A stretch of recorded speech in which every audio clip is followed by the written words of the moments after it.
حضرت نافع سے روایت عبداللہ بن عمر نے فرمایا کہ بقرعید یعنی قربانی کے دن 3 دن ہیں یوم نحر کے علاوہ.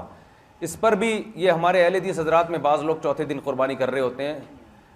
اس پر میں نے پوری تحقیق کی تھی، کہیں بھی ثابت نہیں ہے چوتھے دن، کسی بھی حدیث سے ثابت نہیں ہے، صحیح حدیث سے.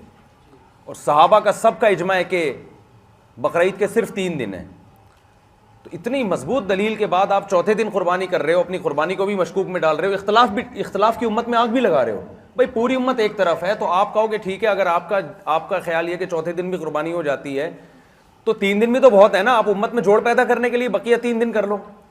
بعض لوگ پورے نمائش کرتے ہیں چوتھے دن قربانی کر کے، جان کر چوتھے دن کر رہے ہیں، بنس روڈ پہ ہوتی ہے. آپ امت میں اختلاف بھی ڈال رہے ہو، فرقہ واریت بھی پھیلا رہے ہو، اور تمام صحابہ کو آپ ایک طرف رکھ رہے ہو. گویا ان کو قرآن مصنف ابن ابی شیبہ عبدالرزاق میں بہت ساری روایتیں ہیں صحابہ سے کہ قربانی کے صرف کتنے دن ہیں؟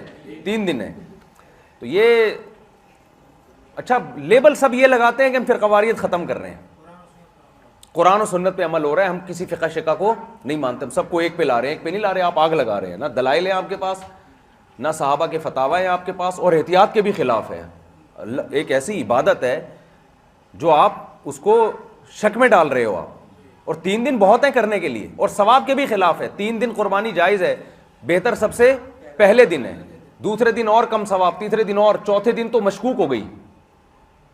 اجماع امت کے غالباً ایک امام احمد بن حنبل کا ایک قول ملتا ہے چوتھے دن ہے، نہیں امام شافعی کا نہیں ہے، امام احمد بن حنبل کا قول. میں نے اس پہ تحقیق کی تھی، مجھے یاد پڑتے امام احمد بن حنبل سے بھی ایک روایت ہے، لیکن صحابہ کا سارے کے سارے صحابہ اسی پر ہیں کہ 3 دن قربانی ہوتی ہے. کسی ایک سے بھی یہ مروی نہیں ہے کہ چوتھے دن بھی جائز ہے.